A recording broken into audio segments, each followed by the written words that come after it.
Team Luke Hope for Minds supports families whose children have suffered an acquired brain injury. The mission for Team Luke is to enrich the lives of children with brain injuries and bring hope to their families through support and education.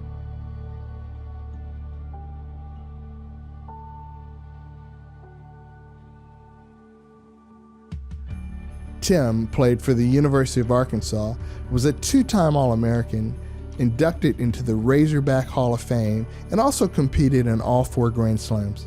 You know, I played competitively really starting about age 8 and played national tournaments starting at about 11 or 12 years old and enjoyed playing ever since. After playing professionally, Tim was hired as the men's tennis coach at Texas Tech and served in that capacity for 23 years, leading the Red Raiders to 12 NCAA tournament appearances. Tim retired from Texas Tech on July 8, 2015 to spend more time with his family. Coaching can be a very tough profession, especially for families, because the amount of travel, you're gone all the time. In July 2015, you decided to retire from coaching to spend more time with your family? I did. It was something that I had thought about for a couple of years prior, but I then had a 23-year-old daughter, a 12-year-old daughter, a 10-year-old daughter, and a 9-year-old son. And I just wanted to be around them because all 3 of them were playing sports. You know, Kate was playing volleyball and basketball, and Ellie was cheering in volleyball as well, and Luke was playing baseball and a little bit of flag football. So I just didn't want to miss what they were doing, especially in the spring. I resigned from Texas Tech on July 8th, and the first thing I told my son, Luke, he met me at the front door. I said, "Dad's not going to be coaching at Texas Tech anymore." And I said, "Guess what? We're going to be going to spring training games." And a big smile came on his face. My wife had asked me, she called and said, "Did you hear about Luke? You know, have you talked to Tim?" And I really didn't know anything, and I got in touch with him right away, and that's when he told me about the accident. On July 28, 2015, while staying at a friend's house, 9-year-old Luke Siegel suffered a very serious injury. A golf cart landed on Luke's chest, which led to an anoxic brain injury and cardiac arrest.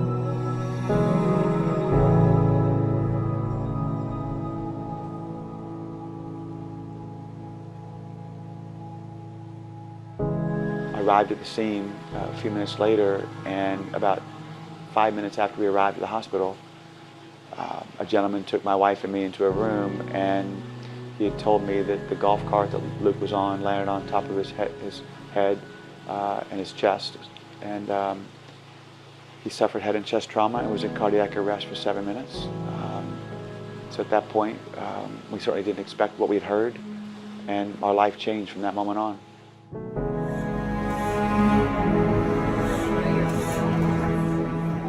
I don't know that I really understood how bad it was until day 8. Luke had fractures in his face, and so a lot of the reconstruction early on. And then on day 8, Luke had 3 major brain surgeries all within a few hours. And it was middle of the night, and the doctor came in, and I asked him, "What do you think?" And he said, "There's nothing else I can do for Luke. I'm out of options, but it's in God's hands." One of the things I mentioned to Tim early on was that I felt it was important that he keep a daily journal. Whatever happens, you have a story to tell, and it's about impacting lives and making a difference, and to use this in a positive way to impact lives, and you know, there's a story to be told, and you can make a difference in so many people's lives, and he started doing that, and he did it pretty quickly. Tell me a little bit about how Team Luke Hope for Minds got started. Well, my partner Rhonda Johnson was in Austin, and her friend John Hartman has a son named JD, and JD had a non-fatal drowning. He was 11 years old. It was just really a freak accident, and I just was determined that I was going to meet his family and just help them in whatever way I could. So I was able to connect with them through a mutual friend, and I started helping them with their daughters while JD and his mom were in Dallas. Rhonda came up and said, I'm so inspired by some of your posts, and can I help take the kids to school? Just opened up her heart to want to help. Just a tremendous spirit. And then John, his dad, JD's dad, approached me in 2011, at the very beginning of 2011, and asked me if I would consider quitting my job and starting a nonprofit, and it was going to be called Hope for JD. I felt like God was leading me to do that, so that's what we did. And she reached out to me when I had Team Luke. Team Luke started in January of 2017. We got together in Austin and we decided, let's merge. Let's have one nonprofit that supports children all over the country. And so in January of 2018, we began Team Luke Hope for Minds. Someone came up to me and said, looks like you're drowning. You need to consider starting a foundation. My first response was I had no energy to do a foundation. But what I've learned is it's given me energy. It's given me some life back. But I want to be able to help families. And in so many cases, parents don't realize there's no blueprint when something like this happens. So there are a number of different ways I believe I can help. So there's so many legs to this, and I think they do an amazing job of that. And they really have quite a story to tell and to share that goes even beyond Luke, and it's been awesome to see. It was a small organization. Now it's gotten much larger with a committed goal to reach anybody and everybody we can. Rhonda and Tim have grown far past the dreams I ever had back when it was Hope for JD initially, and then it went Hope for Minds, and then Team Luke Hope for Minds. And so it's been wonderful to see it. It's doing what we set out to do. Dr. Harch and Juliet with Harch Hyperbarics. We treat children with a wide range of acquired brain injuries. Over the years, 90% of our patients have come from out of state in 51 countries internationally. When it comes to treating a child with a brain injury, distance is usually not an issue. Since its inception, we've worked with Team Luke Hope for Minds. Team Luke is an invaluable resource, offering not only hope and information, but funding for treatment. Please support them. Thank you, Team Luke.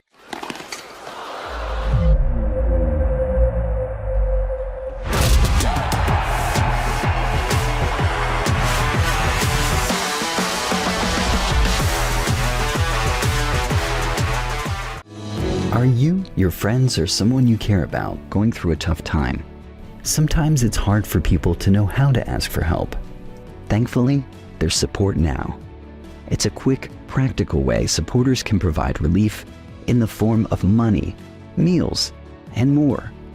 And best of all, it lets you and the people you care about decide how to receive support. Head to supportnow.org to get started today. Y'all know I'm a Texan born and raised. It's my roots, my family's home, just like McGavick. I won't stop. They're family owned, and I'm a family guy. The day after the draft, they were there for me. 10,000 hours ain't enough for the goal. I see your head. I'm inspired when the stats of my foes are being read. McGavick was there for me when it mattered, and they're gonna be there for you. Y'all need to know McGavick. These are good people, and they make it so easy. I'm Patrick Mahomes, and I love McGavick Nissan. McGavick. Want your business to last? Put your people first. At Insperity, we're the trailblazers in human resources. We know how to unleash the potential in your people. And with us by your side, you won't have to do it all. Trust Insperity's full-service HR, employee benefits, and technology to help your business grow. Because how you HR matters.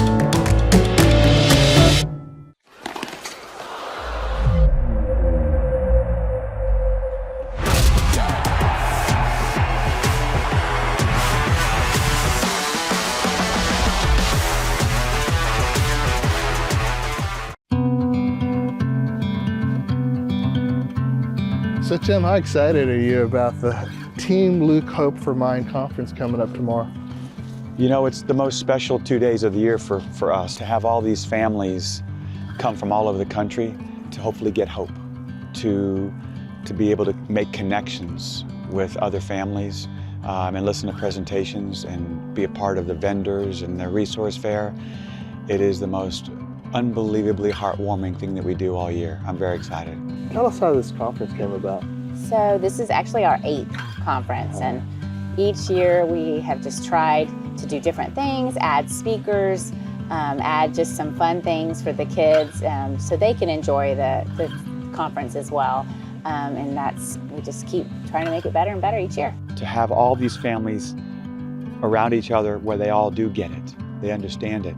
But yes, until my son Luke had his brain injury, I had no idea how prevalent brain injuries are among children. We're getting applications every single day. Every single day. We've granted over $500,000 each of the last 4 years because families need our help. We were offered grants, financial assistance to get therapy for Diamond, and oh my gosh, it's helped a lot. It's exciting to know that, you know, the other families that are going through what we're going through, and knowing that they understand, like they get it, you know. And I explained to Diamond as well, like, you know, there's other kids in your situation here too, and she just smiled about that. She's like, you know, it's good to know. I do feel like the connections are so important to them, and they look forward to this every year, to be able to see these friends that they've met and connected with. And then of course the presenters, you know, these doctors that they want to get in front of. Maybe they haven't been able to afford to go see them, but they have that moment in their room, you know, that they can ask a question and get that, you know, connection with them as well. And then know, you know, what's out there, like what can help their child. This conference is unique in the world. There really aren't any other conferences that are like this, which is that, you know, I speak at a lot of conferences around the country that are about physicians and teaching physicians and pharmacists and other folks that are in medicine, but this is really geared towards the families. This is about getting a resource base for people to be able to sort through, because with kids with neurologic injuries, it is not a one-size-fits-all, and you have to do a lot of sorting to figure out what works for your kid, and sometimes that's scary. There's just a lot of options. So a place like this allows you to come into sort of a gathering point and meet a lot of people who are involved in the process of caring for your children. It's really amazing because you get to actually see families connect. You feel the families connect, right? I mean, you'll see people that maybe they've been messaging for months or maybe years, right? And they finally like come together, and it's like, it's just palpable, right? It's an amazing environment. It has to happen. Because this community is unlike any other. There's no better cause than supporting families struggling through pediatric brain injury. Of all the things that I'm involved with and do, and talks that I give in organizations and medical conferences, there's none like this one. What Team Luke is doing, bringing all these patients and families together, and this online dissemination of information and so on, it is where this is all going to really help so many people. But you know what I think our most important thing is to be able to sit and talk to these parents. And I know over the last couple of years we've done that. I've done that, and hearing their stories. When I have a parent come up to me and say, I want you to know how much I appreciate, you know, the fact that you're having this conference, and that we come back every year. We've had families that'll be here tomorrow for their third and fourth years. It's just incredible. I really don't know if I have the appropriate words to describe the feeling that I will get tomorrow when I see those families walk up with their children in a wheelchair, because we were doing the same thing a few years ago. I think it's such a positive environment and reinstates hope for all of us here who have children with that are medically complex. You know, sometimes at home we may feel like we're alone. We don't have friends or family who have children like Kingston.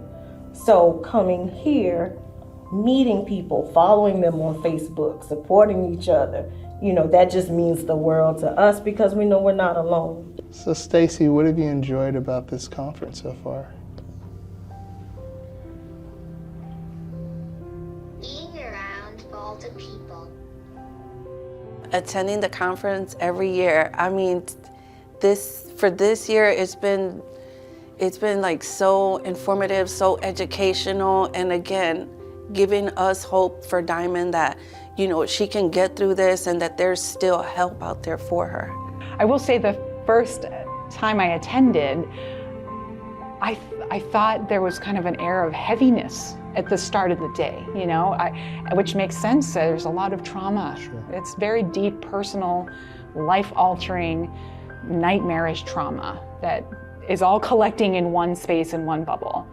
But as the day went on, I felt like, you know, people started to change. I started to see a different light in people's eyes. I started to see, I think that lightness, I tried to take that with me back and create my space in Phoenix to have that kind of hope and hopefully real change that can happen within the child, the family structure, the community that supports them, and radiate that out. We were told that based on Luke's MRI, what he would never do, never use his limbs, never use his voice, and should never open his eyes.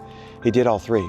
And I'm such a big believer that Luke made progress because of therapies, because of the therapists, the doctors, the nurses, but also the love was the #1 therapy that he received from me and from his family and from his friends. We have families driving in from California, Las Vegas, families from New York, Philadelphia, Seattle, all over the country. And it's just incredible to think that these families are here because of my son's injury.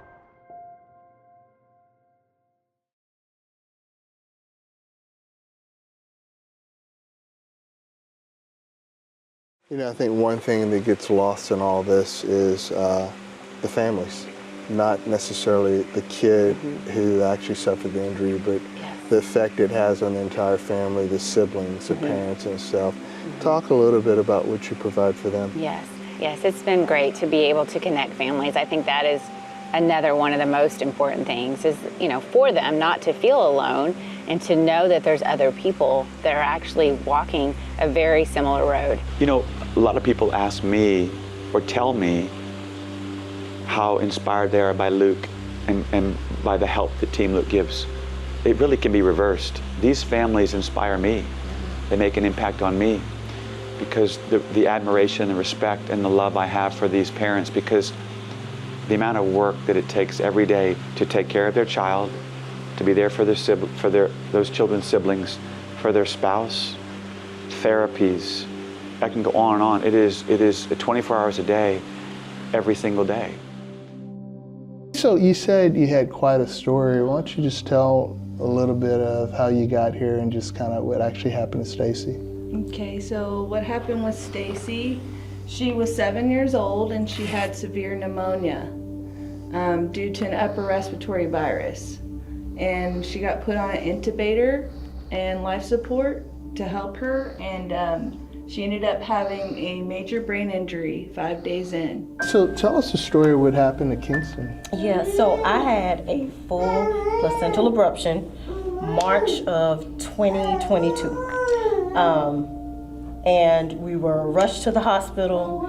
They told us that he may be a vegetable even if he lived. They also told him that it was a possibility that I wouldn't make it because I had lost so much blood. Since then, like I said, they told us that he wouldn't do much. Since then, he's doing everything that they're saying that he wasn't going to do. Yep, they told us to plan for a funeral. Aria, typical normal pregnancy and everything like that. Everything was, you know, normal as far as we knew and understood. During the actual birth, the cord was wrapped around her neck twice, and every time she was crowning, she was being sucked back in and strangling her, so she was losing oxygen, which caused her to lose her heart rate. And long story short, she was stillborn. So she was resuscitated 33 minutes after birth on the floor while I was holding my wife Naomi. She was blue and gray and just lifeless. March 8th, 2020, our son fell in a pool and He was pulled out of the pool and CPR was started, but he did not have vitals for about 45 minutes. While we were in the emergency room and they were doing CPR, Amy and I were literally in the fight of our life, that we had nothing going. This is our third child and First son.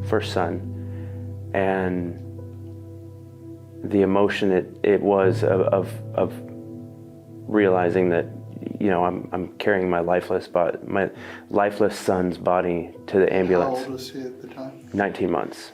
Our son was born in the middle of the pandemic in 2020. He was due mid-January of 2021. He had just worked a really long, super hard, arduous day, and I hadn't been feeling Jordan move or kick as often. That weekend I kind of started to feel a little bit sick, and I had two women in the back of my head like the entire pregnancy, and I think God put them there. My midwife sent us to the hospital. I tried cold drinks and frozen smoothies, and I just wasn't feeling him move a lot. So by the time we got to the hospital, it was 10 o'clock at night, and the team was ready for us. They started monitoring myself and Jordan's heartbeat, but Jordan's heartbeat started dropping real fast within minutes of being there to be monitored. And so they did a crash C-section that night, and he was born at 10:35 p.m. But that came after 9 minutes of working to get his heart started, and that's what caused his brain injury. We were hit from behind, and then as we were hit from behind, it threw us off into a field. It was just scary, and it was really crazy. People stop, and they're trying to help us and whatnot, and then I get out of the car. My two older daughters get out of the car. Diamond didn't make it out of the car. People pulled us away from the car and said, you can't touch her, you have to let her be, help is on the way. One of the paramedics came to me and said, we're gonna have to take your daughter in. At this time, a helicopter flew in. We're gonna have to take your daughter in, and I'm trying to explain to them, is she okay? I need to be with her, can I go with her? And just kind of nodded his head. This is either life or death, we gotta take her in. So we get to the room, and I just remember seeing Diamond, tubes everywhere, IVs, everything, just everywhere. I mean, obviously I couldn't believe what I was seeing. I was sick to my stomach, and to see Diamond there and then not knowing, is she gonna make it? Is she okay? But then we were told, yes, Diamond hit her head pretty bad. Her skull was fractured. The skull couldn't be saved. And she's also in a coma. We always knew that COVID was out there.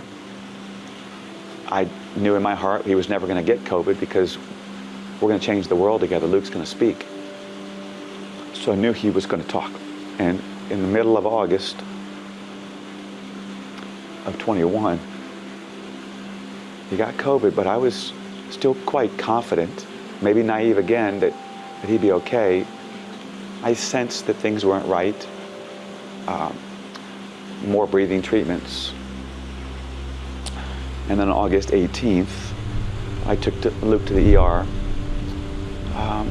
He was not even in ICU. They put him in a room.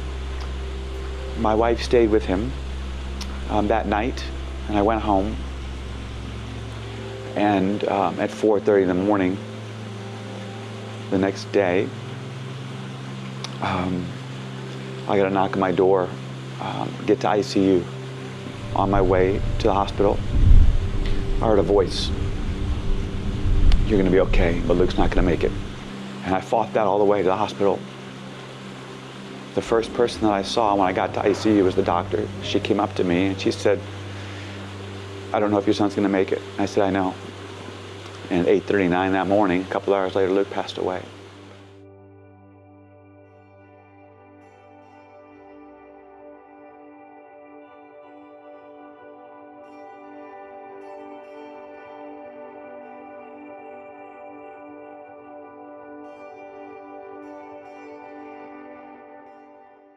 Dr. Harch and Juliet with Harch Hyperbarics. We treat children with a wide range of acquired brain injuries. Over the years, 90% of our patients have come from out of state in 51 countries internationally. When it comes to treating a child with a brain injury, distance is usually not an issue.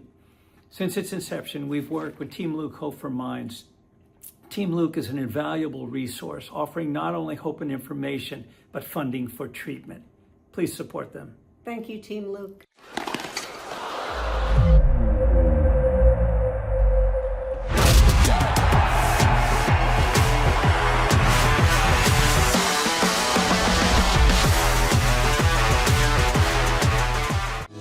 Are you, your friends, or someone you care about going through a tough time? Sometimes it's hard for people to know how to ask for help.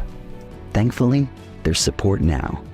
It's a quick, practical way supporters can provide relief in the form of money, meals, and more. And best of all, it lets you and the people you care about decide how to receive support. Head to supportnow.org to get started today. Y'all know I'm a Texan born and raised. It's my roots, my family's home, just like McGavick. I won't stop. They're family owned, and I'm a family guy. The day after the draft, they were there for me. 10,000 hours ain't enough for the goal. I see your head. I'm inspired when the stats of my foes are being read. McGavick was there for me when it mattered, and they're gonna be there for you. Y'all need to know McGavick. These are good people, and they make it so easy. I'm Patrick Mahomes, and I love McGavick Nissan. McGavick. Want your business to last? Put your people first. At Insperity, we're the trailblazers in human resources. We know how to unleash the potential in your people. And with us by your side, you won't have to do it all. Trust Insperity's full-service HR, employee benefits, and technology to help your business grow. Because how you HR matters.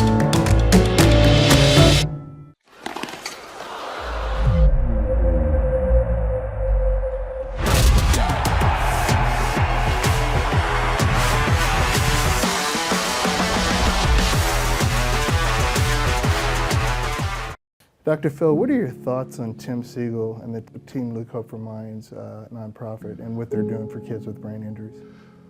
Well, first off, I think he's very courageous. If you haven't walked in those shoes, and I haven't, one thing I've said to him is I'll never tell him I know how he feels, because if you haven't been through what he's been through, you can't possibly. And I'm so proud to know him and proud to see him using this experience rather than just withdrawing and suffering through it. And he's using this loss and using it to touch other lives. And this is a charity that is reaching out to people that are going through different stages of impact with children that are suffering from brain injury, and also the families that are impacted by it. Because when you have this kind of injury, you know, you can break a leg, you can break a hip,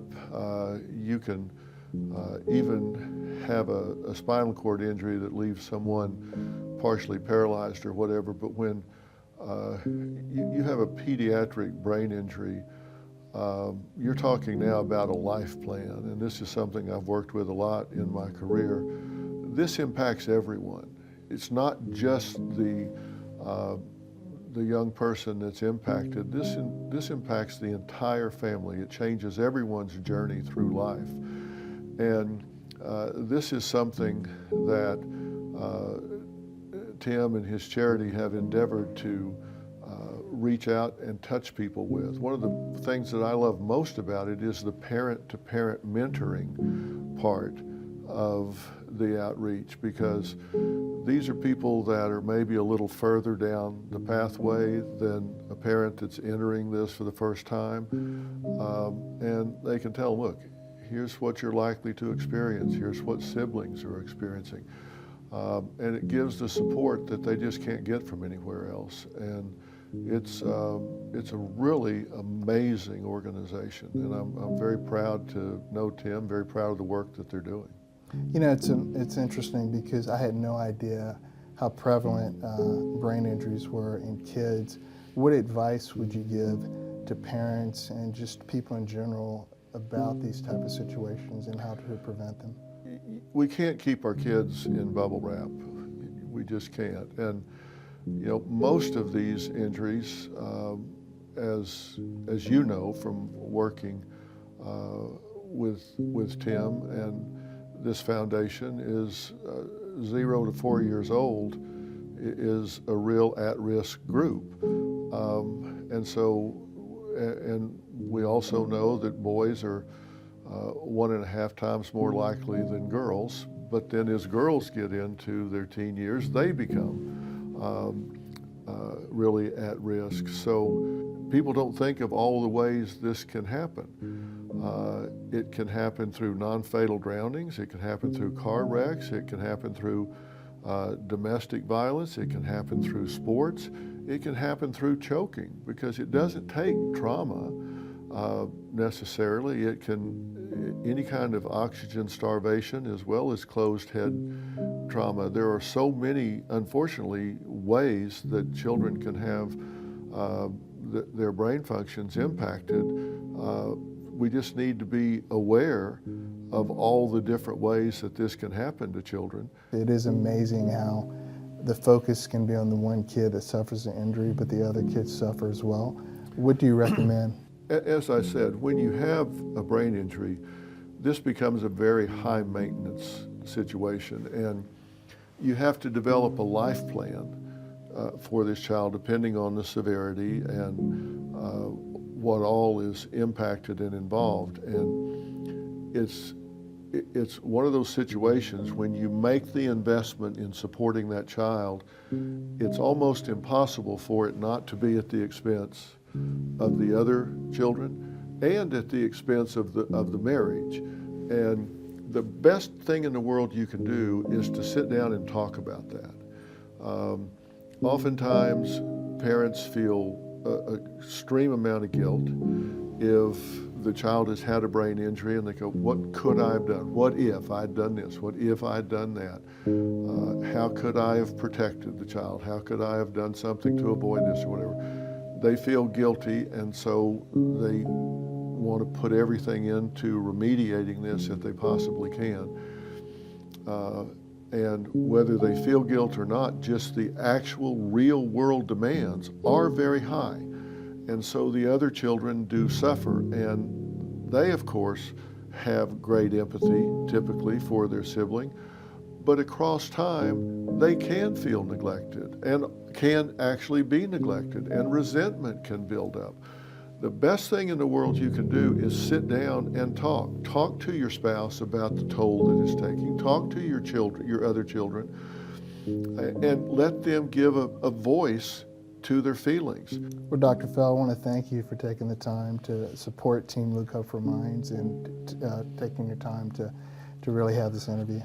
Well, I do support Team Luke Hope for Minds, and I appreciate the work you're doing on this, Tony. I appreciate Tim and him using his situation to help others. That's just choosing to turn loss and catastrophe into something positive, and I wish him nothing but the best, and I really hope people that see this get involved. If you can donate.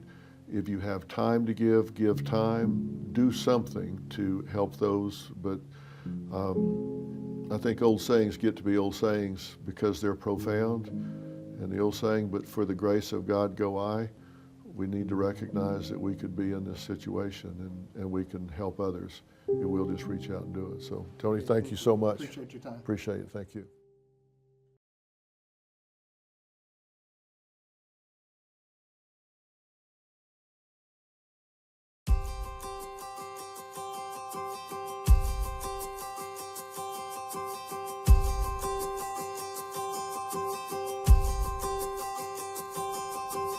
So tell me a little bit about some of the people. You've got a pretty big staff there that you're assisting families from all over the country. We are so blessed to have a staff that's full of passion and dedication, and they are so incredible in every way. We have Chelsea Sims, who is our Director of Ops, is just tremendous and does so much for us. Ruby Sanchez is a Director of Family Support, talks to families on a regular basis. Kim Hodges is Director of Events. And then also we have Fiona Kelly, who's a Director of Communications. And then, my title is Executive Director, but I really don't even look at myself as that way. I'm in charge of raising money and raising awareness and helping with events. But Rhonda Johnson, who's the Director of Family Services, is really the boss, is the MVP of this organization. She is tremendous, tireless worker. But together we have a great little partnership in helping families every day.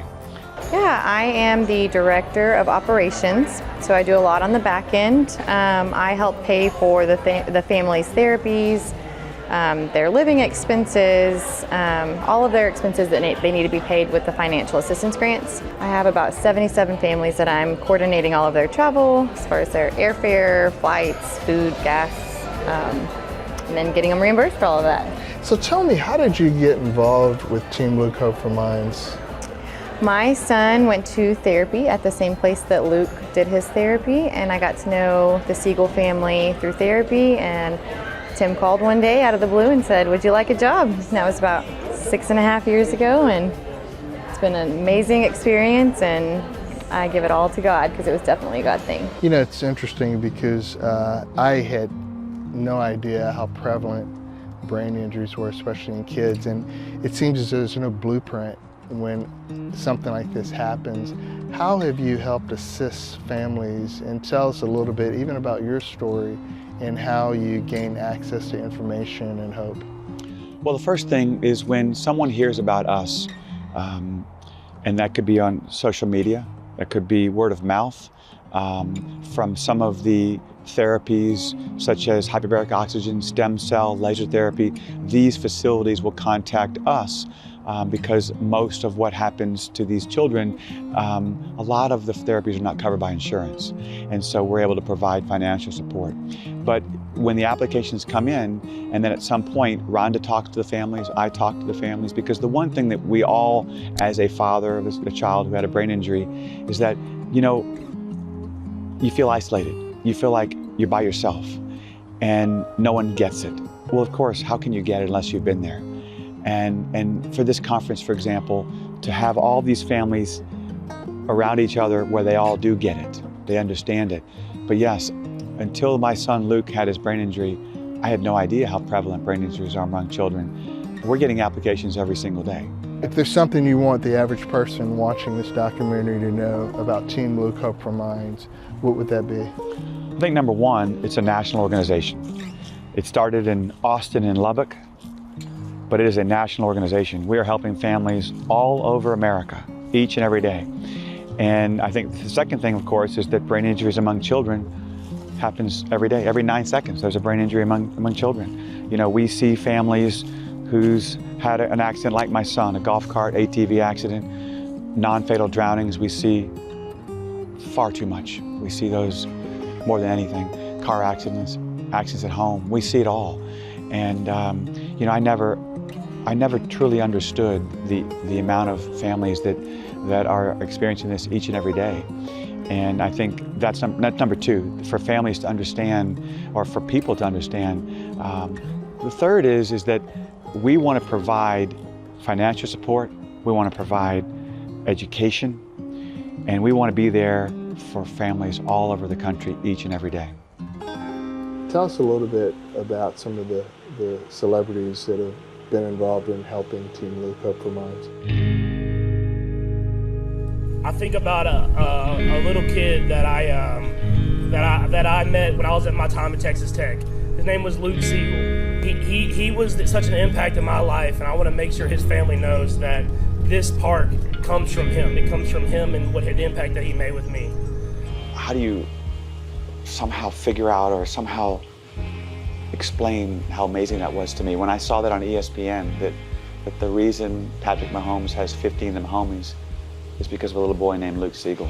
I'm so appreciative and grateful. When he was the quarterback at Texas Tech, when we spent so much time watching him play, and then now with the Chiefs, every time he's on TV, I'm looking for that bracelet, and I'm just so blessed and honored to call him my friend. Luke was the biggest sports fan in the world. I'm from New Orleans, and so you have no choice but to be a Saints fan. And there's nobody in America that's a bigger Saints fan than I am. And my son Luke was the same way. We would go outside, throw the ball. I was Drew Brees, he was Marcus Colston. We talked Saints, we threw the football or the baseball every single day. And the day after the accident, I remember reaching out to the Saints organization. And I asked if Drew Brees would send Luke a video. And when that video came maybe a week later, I probably played that video 5,000 times. Hey Luke, this is Drew Brees, quarterback for the New Orleans Saints. Just wanted to say I'm thinking about you, buddy. Keep fighting, can't wait to see you at a Saints game in the stands, cheering loud, and look forward to seeing you soon. I'm praying for you. Because I thought if Luke could hear Drew Brees' voice, maybe that could reconnect. You know, and Drew had mentioned in the video that he couldn't wait to see Luke in the stands cheering on the Saints. And ultimately that's what then ended up happening. We went to practice the day before games. We went to games on the field before the games, and it was just so special. That's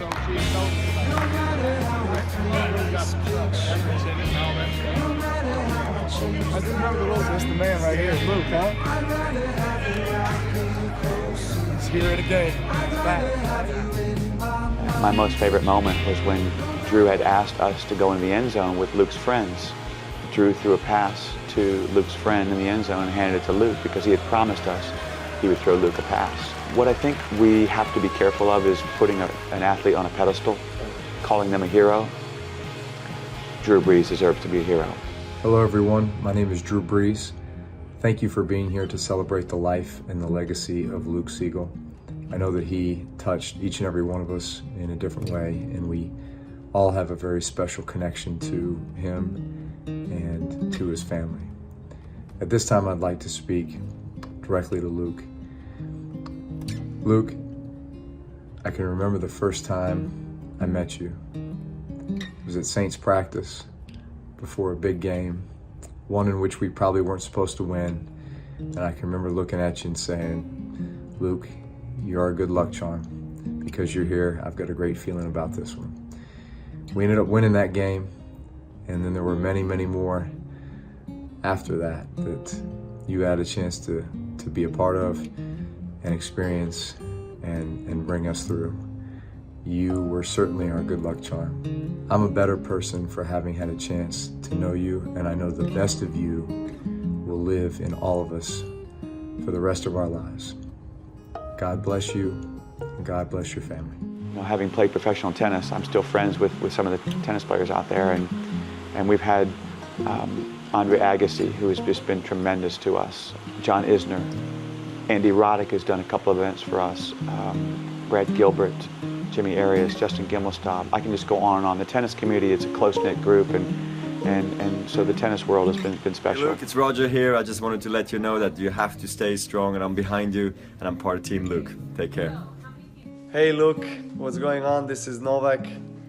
I know about your story and it's really inspiring. Let's go Team Luke. Love you, buddy. Hello Luke. I just want to send you a big hug. I know your story, I heard about it, and it's just amazing. I know you are a very strong guy and everything. Very, very big hug and all the best. See you soon. Hey, I'm here with Luke before the concert in Dallas. I've got my Team Luke band on and we're ready. Come on, Luke!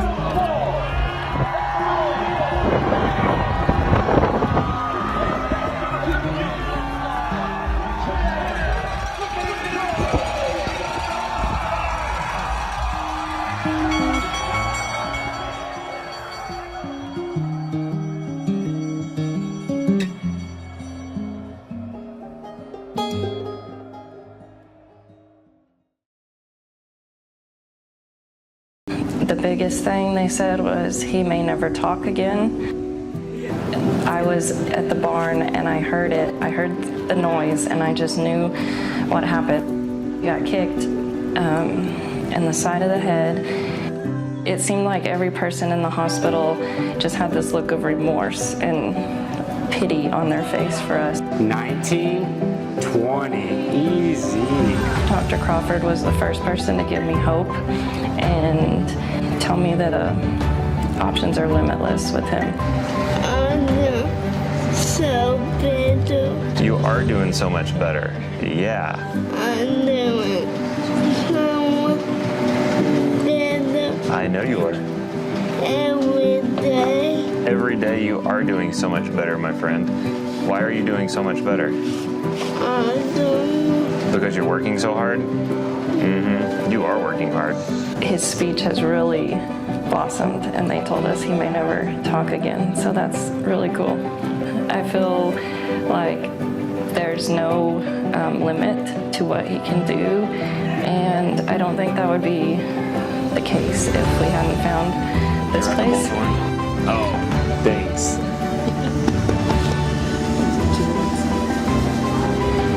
Thanks, Kaizen. Even though we're getting better results than anywhere else, that's not good enough. We need to get better. So we're always going to be looking, how can we get someone better faster? How can we always be innovative? If something's not on the market, then how do we create it?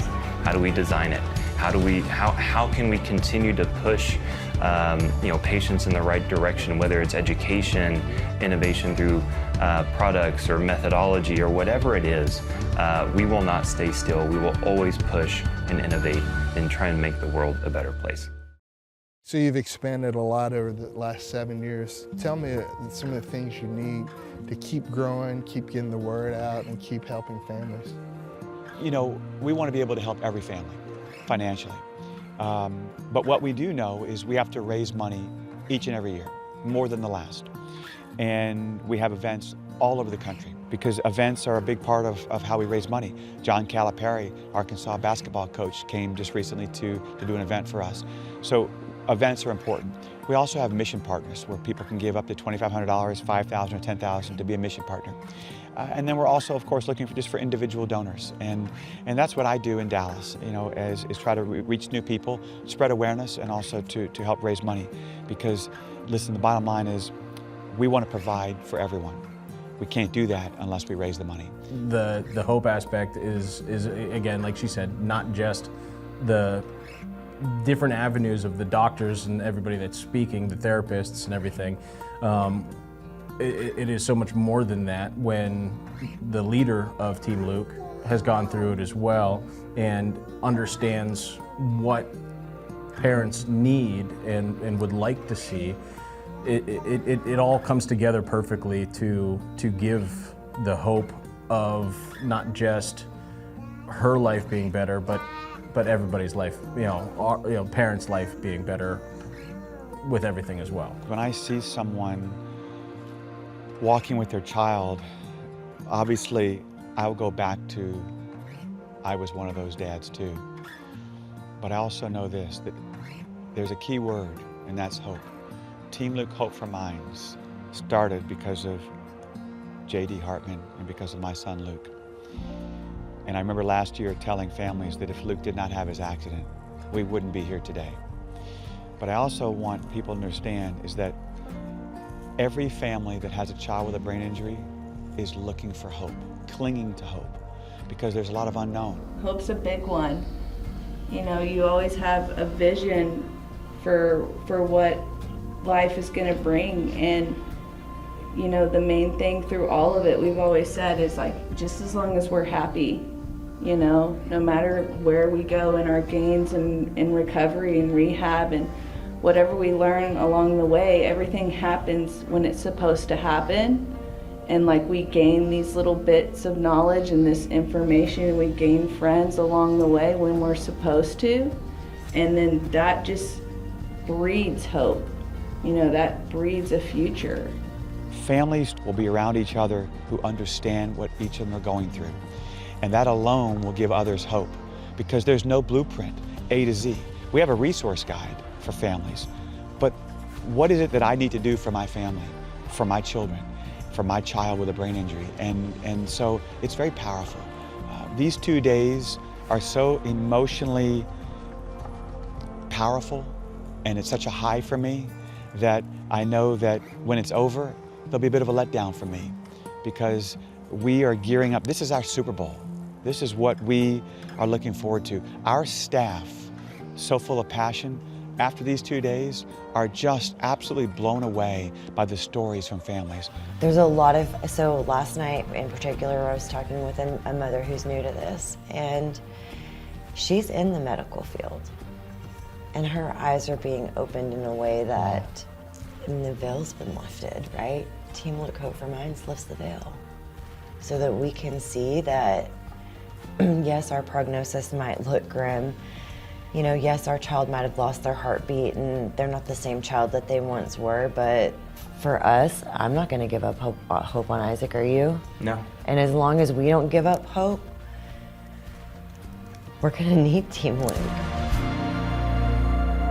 Tony, I really hope everybody will scan the QR code to get more information about how they can participate if they want to donate or how they can become involved with Team Luke, a Hope for Minds. It is nonprofit, so the QR code that they're seeing on the screen right now as we're talking, they can just scan that.